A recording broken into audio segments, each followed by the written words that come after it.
Well, howdy, everyone. Welcome to another episode of the Lauren Muzyka Show, your favorite update in the battle for life, family, and freedom.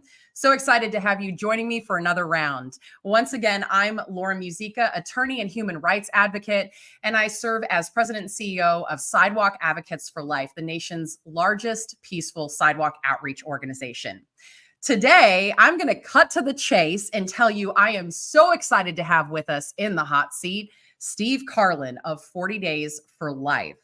But this conversation may not be exactly what you would expect. Before I explain, for those that aren't acquainted with Steve's organization, 40 Days for Life is the global movement of prayer to end abortion, hosting 40-day prayer vigils every spring and fall in front of abortion-related facilities. And they even have available now a 365-day prayer program. And this incredible witness has saved thousands of lives, helped numerous eternal souls leave the abortion industry, and aided the closure of dozens and dozens of abortion facilities. And the best part is that no one did it through ugliness or force, but through the power of prayer and love. Again, what a witness. But I want to talk today about what happens when we do our best and we don't seemingly save any babies. If you've been doing this long enough, we all have days on the sidewalk like that. Even those of us on the Sidewalk Advocates for Life national team or the 40 Days for Life national team, right? How do you stay encouraged in the midst of that? How do you watch dozens and dozens of women walk into these facilities there to end the life of their child and just let it go when it's time to go home? How do you get yourself into God's promise of that peace that's supposed to surpass all understanding? Years ago, I was greatly moved when Steve wrote an article about this very thing. It's actually something that still inspires me today. So I wanted to have him on the show. That's what we're here to chat about. So let me go ahead and introduce our special guest. Steve Karlen got involved in the pro-life movement as a volunteer leader with the 40 Days for Life campaign in Madison, Wisconsin. Before long, he found himself at the center of a nationwide controversy as the health system at his alma mater, the University of Wisconsin, was secretly preparing to open a late-term abortion center on campus. Groups across the state looked to Steve for leadership. After nearly a year and a half, the University of Wisconsin Hospital and Clinics abandoned its plan to open an abortion facility, citing Steve and his team as the reason for the decision. Steve serves as the campaign director for 40 Days for Life National, where he trains and assists local 40 Days for Life campaign leaders, co-hosts the 40 Days for Life podcast, and edits 40 Days for Life's Day 41 magazine. He is the author of the book, This Is When We Begin to Fight, and co-author of What to Say When, the complete new guide to discussing abortion, and What to Say When 2, your proven guide in the new abortion landscape. Steve lives in Madison, Wisconsin with his wife and 5 children. Let's welcome to the program, Mr. Steve Karlen. Steve. Hey, Lauren, thanks for having me. So good to have you. Also, I had to ask, I thought you had 4 children, but you apparently have 5. When did this happen? We actually, our youngest is about to turn 5. So he was born back at, you know what happened is it was December of 2019 and then COVID happened and we all got confused about a lot of things. So I think that's maybe it.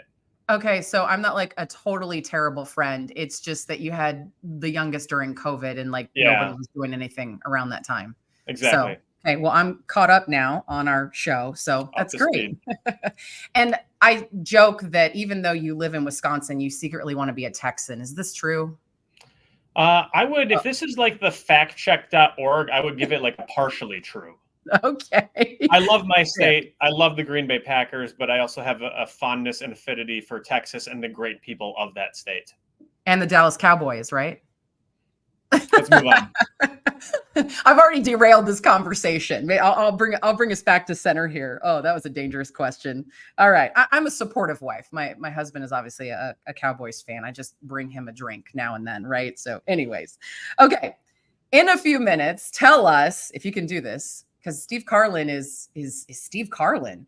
Who are you, for those of who may not be acquainted with you. And what are you up to these days as the campaign director of 40 Days for Life?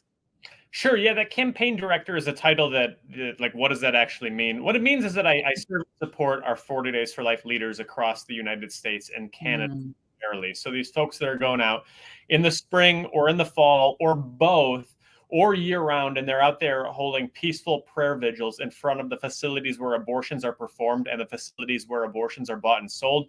We're just trying to provide them with the encouragement, the training, the knowledge that they need to do so safely, effectively, and in the confines of the law. So I do a lot of training. I do a lot of content.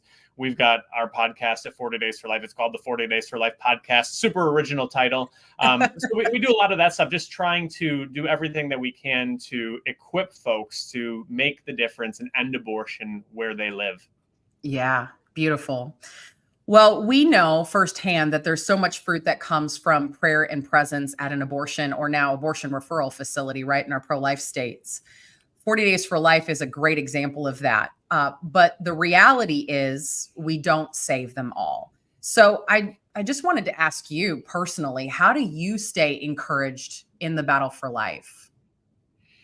Yeah, I think that I try not to look at it as too global of a problem. It's overwhelming when you try to save the whole world and save every baby and save every mom, and you can try to end abortion on our own. I try to look at it as, I think, the way that Jesus looked at it, where certainly the Lord came and he saved the entire world, saved the human race, but he did so with a very individual approach. The woman at the well, the leper, the centurion, over and over again, it was about individuals. We're trying to save human beings, not necessarily save humanity itself. And I think when you kind of break up this crisis of abortion, which is, the leading cause of death, more children, more lives are lost to abortion worldwide every year than all other causes of death combined. That can be heavy and difficult to wrap our minds around.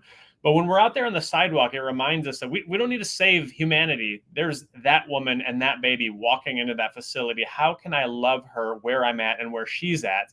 That, I think, is something that allows us to continue to serve in this mission field without getting too discouraged or overwhelmed by the sheer magnitude of the problem. I love that. It actually reminds me of something that Mother Teresa once said, that she said she never worried about numbers. She just focused on loving the person, serving the person who was in front of her. And then at one point she looked back and saw this beautiful harvest, right? And so you're right. When sometimes we're tempted to be overwhelmed by the David and Goliath battle, standing in front of multi-billion-dollar Planned Parenthood and thinking, how am I ever going to shut this facility down? How am I going to make my state pro-life? How am I going to make my nation pro-life? At the end of the day, it's about focusing on that mission that's right in front of you, which is that mom, that baby, that family. I love that. I think that's a way to not get easily overwhelmed, right?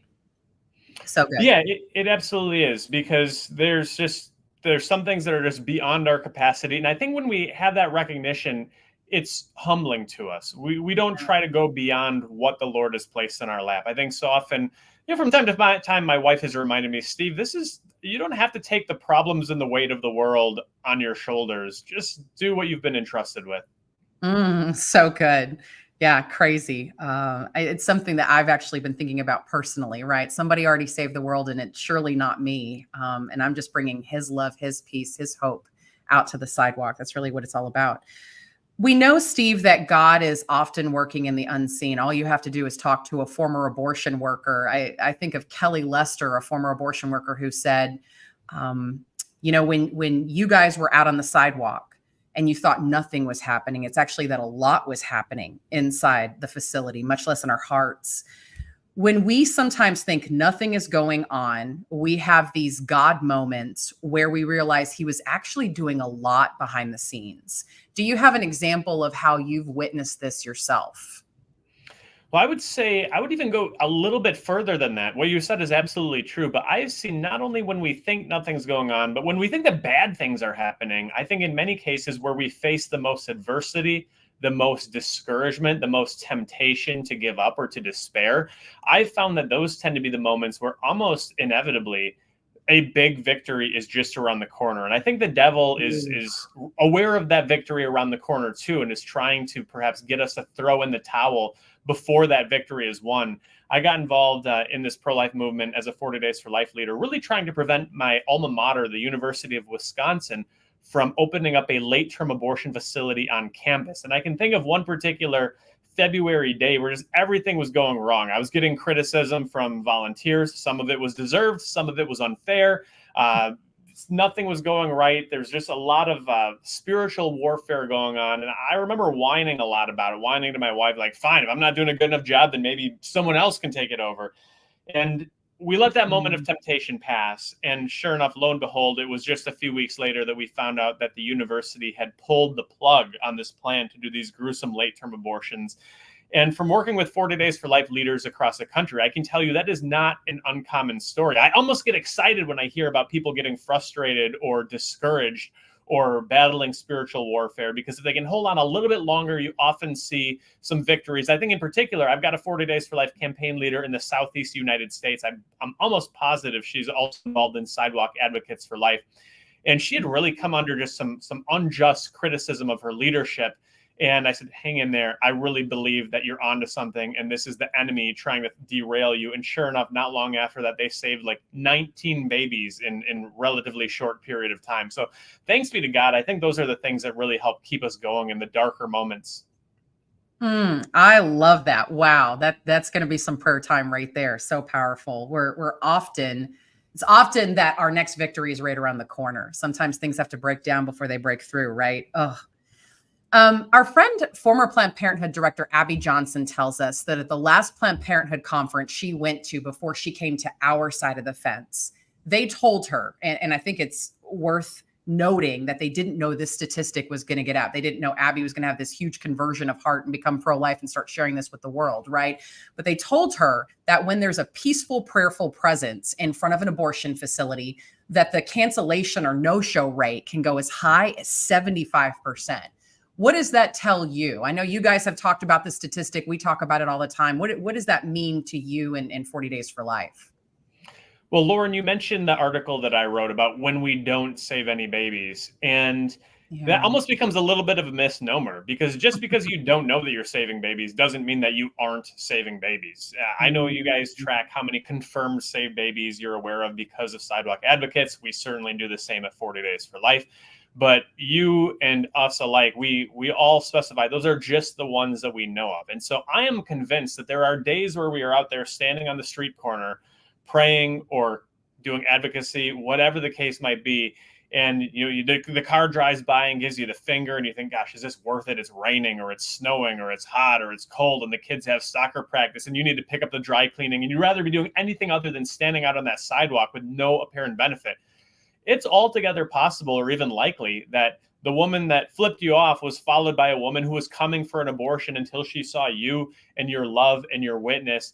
And she stayed right in that car and she kept on driving, or she had the conversation with you and you didn't know how it ended. You never got the ending to the story. But in heaven, we realize all of those babies who have been saved that we were never aware of. So I think that number is one, that 75% is one that should get people out of bed in the morning, because that means that every hour you go out and you have that peaceful witness in front of an abortion facility, of every 4 children scheduled to lose their lives inside that facility, 3 of them may live to draw their first breath, may live to go to preschool, kindergarten, play little league, gymnastics lessons, learn the piano, go to high school, graduate, God willing, get married, and one day have children of their own. I think, Lauren, forgive me if I'm mistaken here, but I think a number of years ago, you did a very beautiful video about not just saving babies, but when you save a baby, you save generations. And that means that every hour that somebody goes out and participates in sidewalk advocacy or prayer, you're making an impact that will extend into the future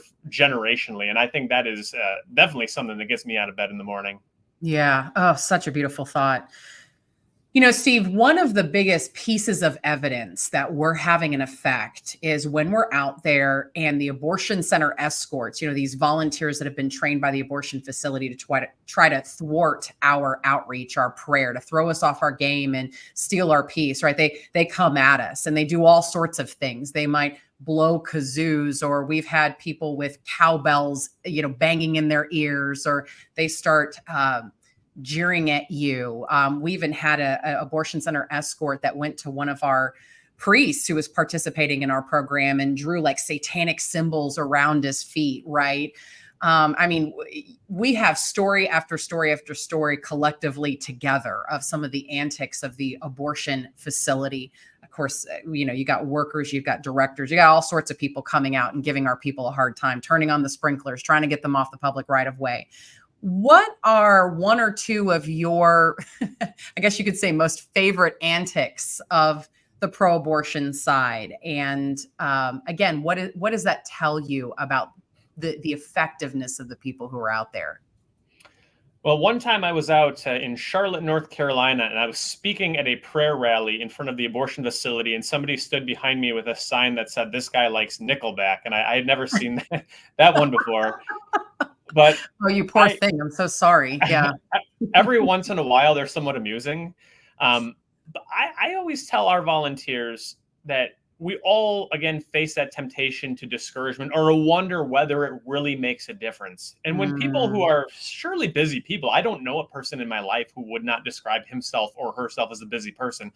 When someone who has a busy life takes the time to go out and give of their time to try to disrupt 40 Days for Life or to try to disrupt Sidewalk Advocates for Life, we may from time to time all doubt whether it makes a difference. There's one group that never, ever doubts whether our presence makes a difference, and that is the abortion supporters themselves. And who would be in better position to know? And so they come out and they kind of act like fools from time to time. I guess, my favorite story about it is a handful of different locations where I've seen Planned Parenthood tell their own supporters to get lost. This isn't helping. You're making us look bad. Women, are not coming here to get an abortion because they're pro-choice. They're just looking to get an abortion. They're not trying to make a stand for feminism or equal rights or any of those things that are in the rhetoric.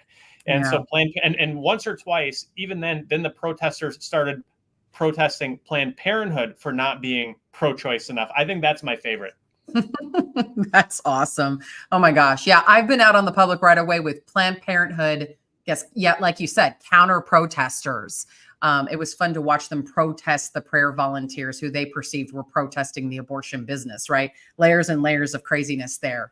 But again, you're right. They wouldn't fight so hard if we weren't making a difference. And so there's been many times that I've been out on the sidewalk and I'm like, well, I got a suntan today, but the escorts are fighting so hard to ensure that I don't get literature into a woman's hands. I don't get a gift bag into her hands with a plethora of resources, right? That we're not able to refer her to the local life affirming pregnancy resource center.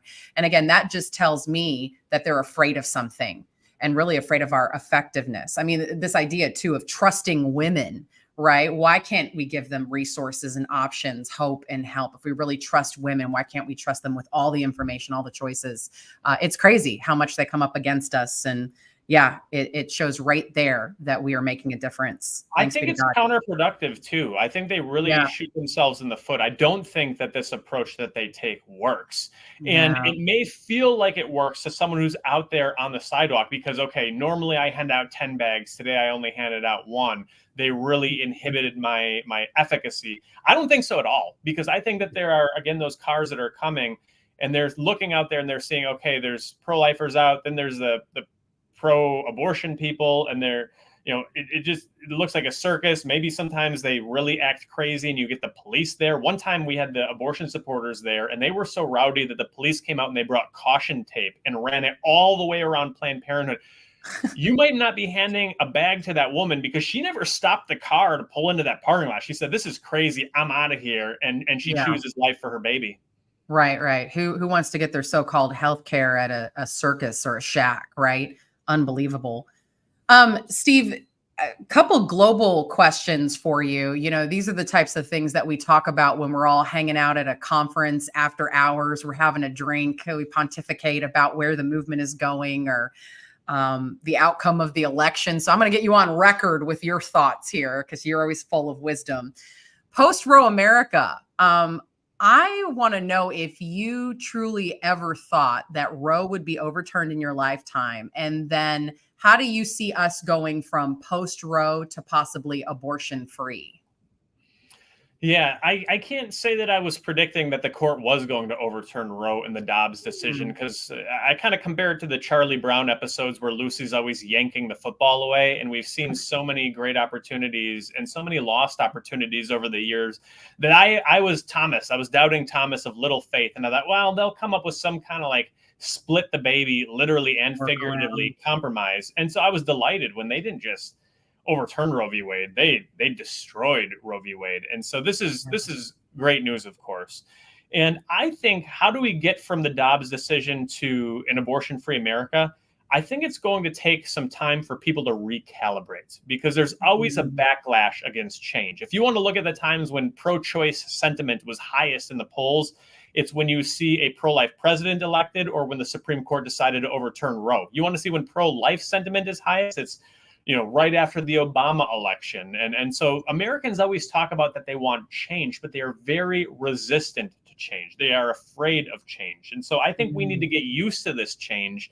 And for decades, Planned Parenthood has said, well, if Roe is overturned, women are going to be dying in the streets. Whoopi Goldberg said that back in the 70s, before Roe, they were stepping over dying women in the public restrooms who were dying from lack of access to abortion. I think we're going to hit a point, and it hasn't quite happened yet, but I think it will happen in the years ahead, where mainstream voter looks around and says, you know what, Planned Parenthood warned of this doomsday apocalypse, women dying in the streets. It didn't happen. They warned that women were going to be getting investigated for having miscarriages. It didn't happen. All of these doomsday threats are effective when it's all hypothetical. But now we can see none of these terrible prophecies are for real. They never played out. And so I think as Americans realize that, I think that will make voting pro-life more palatable, self-identifying as pro-life more palatable. And I think we've got a real chance to see a generational and seismic tidal shift in public opinion on abortion. And we even see a little bit of it right off the bat. I think the Gallup poll, which has tracked public opinion on abortion for decades, I think that when Roe was overturned, I want to say it was like a 16-point pro-choice advantage. And within a year, that was cut in half. So the movement has already started. Yeah, absolutely. I think it's a good thought, taking the long view on this. The election, we've got, again, the election. There's an election this year? That's news to me. I guess I missed that. You've been so busy with 40 days to elect, you didn't even know. So yeah, this is, again, the election of a lifetime, right? We might even have some more seats on the Supreme Court. And we've got, arguably, at least in one candidate, the most pro-abortion candidate that we've ever seen. We said that last time and the time before, and I didn't think it could really, get much worse, but here we are. What do we need to be doing right now to elect pro-life candidates? And then do you have a prediction on how this is all going to end up? Well, certainly we need to vote. I think there's this effort to try to demoralize pro-life voters, and we need to make sure that we vote our consciences, vote for the most pro-life candidate in every race that's on our ballot, whether it's president or dog catcher, because tomorrow's presidential candidate is today's local race candidate. So we need to be involved up and down the ballot. And we need to have these conversations right now, because if you look at simply the top down, what is being broadcasted about abortion from media, what's being allowed to be said on social media, you would be of this mindset, perhaps, that, women are dying in the streets from lack of access to abortion. And so I think we need to be able to have that conversation with the people in our lives, whether it's the belligerent uncle talking about being pro-choice at Thanksgiving dinner, or, our loved ones, those who may be facing crisis pregnancies but haven't shared it yet and are looking for information. I think we need to be able and willing to have that conversation, even when it's uncomfortable, to talk about a difficult issue. And I don't like to shy away from the hard cases, the rape, the incest, the life of the mother, the babies who are disabled. I think that we can show our compassion and our consistency toward both mom and baby when we equip ourselves to talk about the issues that maybe we're afraid of. That's why we wrote this book that's coming out, What to Say When to try to give people not so much that they need to be reminded why to be pro-life, but the confidence in having the discussion. In terms of what do I think is going to happen, who knows? It's there's a lot of twists and turns that could happen before now in the election, and with an electorate that seems to have an attention span of about 30 seconds, I don't know what will happen in between now and then. But I think what I will do is the kind of non-committal prognosticator guy approach, which is to give you a non-answer answer. And that is this: I think whoever the election is about will lose. I think Harris has sort of taken the lead at this point, because the election was about Biden. He had that disastrous debate, And everybody was talking about Biden and his cognitive abilities and all of the problems that have taken place under his administration. And so Trump was ahead in the polls. Then Harris comes in and everybody's kind of talking about what are the things that Trump is doing and saying that maybe don't reflect the best on his campaign. And so it seems to me really counterintuitive, but I think the candidate who the election is about is probably, everybody's unpopular, right? The approval ratings are always underwater. Does a guy who's -16 beat the candidate who's -20 in approval rating? I think that's what it's going to come down to, as sad as it is to say. Yeah. Really, really good things to think about here. Yeah. Steve, this was not in the script, but as we get ready to wrap up our time together, this has been a lot of fun. We'll have to have you back on the show. I want you to talk to the person that's listening to this right now, and they are considering throwing in the towel. They feel like they're not making a difference. They feel like their partner, their prayer partner has gotten all these saves, so to speak. Someone else is considering getting into this battle. They're thinking about going to the sidewalk, but they're just really intimidated. What would you say to those people? How would you encourage them? I've got a lot of thoughts on that, and I will try to keep them somewhat concise because this could go on. But I think, as we talked about before, just because you don't know that you are saving babies doesn't mean that you aren't. What does our Lord say? Blessed are those who have not seen, but who have believed. I am so inspired by some of these heroes who have gone out to the sidewalks and they've saved dozens of babies or hundreds of babies or thousands of babies. That is inspiring. We should all take heart because of that. I think what really inspires me more is the people who don't know of a lot of saved babies or maybe any saved babies, but they trust that the Lord is going to use them in some way that may be unseen, may be hidden to the world, but trusting the Lord that no prayer and no act of love is ever in vain. I got an email a few months ago from somebody who said, I've been going out and praying at my local abortion facility for 35 years and just saved my first baby. Wow. It all becomes worth it at that point, right? All of those years of heartache are worth it. You may not know of the babies we're saving, or just because you haven't saved a baby yet doesn't mean you won't save a baby. So we trust in the Lord. I think my ultimate message here is I never want to compare different ways to serve God and neighbor. There's a lot of wonderful ways. They're all valid. But there are certain ways where you go home with the warm fuzzies, right? You serve in a soup kitchen and you go home knowing that somebody had a hot meal because of what you did. Or you serve at a homeless shelter and you know that some person had a roof over her head for the first time, maybe in weeks, because of what you did. You go out to the sidewalk and there's no guarantee that you're going to know of any difference that you made. It's just an act of pure and radical faith. And I think that places this mission very, very close to the Lord's heart. And frankly, even if every abortion-bound little girl or boy is lost while we're standing out in front of that abortion facility, still not a waste of time, because that little girl or little boy probably never would have been loved by another human being on this earth, except for the fact that you were there standing in solidarity and offering help. You might be the only person that loves that child in his or her all too short lifetime on this earth. And I think that's a victory every time. So even if I have a bad day out there, I go home with a broken heart. The Lord says he doesn't want us to rend our garments. He wants us to rend our hearts, and we can allow our hearts to be broken for love of God and neighbor when we go out there, even if we don't see the results we're looking for firsthand. So good. So good. Well, I hope that people will take your words to heart, Steve. I think it's funny. We started out this show like, what do we do when we don't save any babies? But kind of the subtext here is you probably are, and saving a lot of them, right? By God's grace. And so again, I think that that's just something to get us up every Saturday morning, every Tuesday morning, every Thursday morning, and just do what God is asking us to do and leaving the results to him. So great lesson in that. Thank you so much, Steve, for being on with us. We'll definitely have to have you back on again, and go Cowboys. Thank you. No, we will look forward to another discussion. Appreciate you, my friend. Thank you so much for being with us. Thank you. All right. So good. Oh, all right. Well, I now pose the question to all of you. Do you believe in the depths of your heart that prayer changes things? I want to share a story from a time that I was praying and reaching out at an abortion facility in Dallas. This is years before I started Sidewalk Advocates for Life or even got involved with 40 Days for Life National. I was out on the sidewalk one morning, and I still remember this car pulling in and these two women in the front. And I had the thought, I need to pray over this car as this car is literally backing into a parking spot right in front of me. I was right there at the fence line, right? And I just remember, like, very quietly, without, making sure that nobody would notice, I just raised my hands in prayer.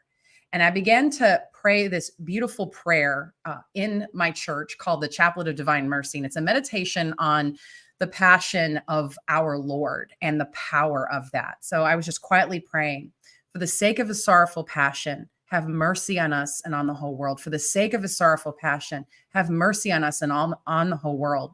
And meanwhile, as I'm looking at this car and trying to, not draw a whole lot of attention to myself, I wanted the focus to be on prayer. I'm watching as this driver starts to pass things over to the passenger. I literally see a pillow be passed to her and then a bag of money. And I had the thought, wow, this woman probably in the passenger seat is getting ready for her abortion. In a few minutes, she's going to walk through that front door, plop down in the waiting room. They're going to call her name and they're going to take the life of her child, right? So this is all hitting me as I'm quietly praying. These two women get out and I switch modes and I began to just reach out to them and offer them life-affirming alternatives at the pregnancy center that happened to be next door. And the women actually just kind of glanced over their shoulder at me and really didn't even give me the time of the day. They just kind of made a beeline for the facility. They went right inside. And that was what I thought might be the last of them. And I literally had the thought at that moment, wow, I prayed so hard, I thought something would happen. Well, I went ahead and pivoted to another client who was coming in and, was talking to them for a little bit. And all of a sudden, my partner, my sidewalk counseling partner that morning calls out to me and he goes, "Lauren, look." And I turned around and I look at the abortion facility and I realized these two women are walking back out. And I said, "Hey, ladies, are you okay? Is there anything I can help with?" And the friend, the one that had been driving the car, looked at me and she goes, "We don't know what happened. We just walked inside and it's like we just got hit with something and she couldn't do it. We had to leave." And I literally had a moment where I was like, no kidding, it worked, right? But it, to me, was such a testament to the power of prayer because I didn't even really get a chance to talk to them. I mean, they weren't even really giving me the time of day, but I had that time of just intense prayer where I was so focused on praying over this woman, prospectively a family, praying for her life and the life of her child. And it just was so powerful to see the fruit of that right in front of my face. And I remembered looking back out to this woman that looked over to the passenger, right? And I said, "Hey, can I give you a hug?" And she was so gobsmacked, she couldn't even talk. She was like, I'm good. It was almost like she needed to get back in the car and drive home and process what had just happened. But I knew what happened. She had been met in that moment by the Holy Spirit. And it was his love, his power that turned her around. Again, what an honor to pray and to be present for that woman, for these women that morning. The scriptures tell us that with God, all things are possible. And apart from him, we can do nothing. Try that on for size. Pretty humbling. So do we pray like it? Something to think about. With that, thank you again so much for joining me for another episode of the Lauren Muzyka Show. We'll be back here next Friday at 9 a.m. Eastern, 8 a.m. Central on Facebook Live, YouTube, and wherever you get podcasts.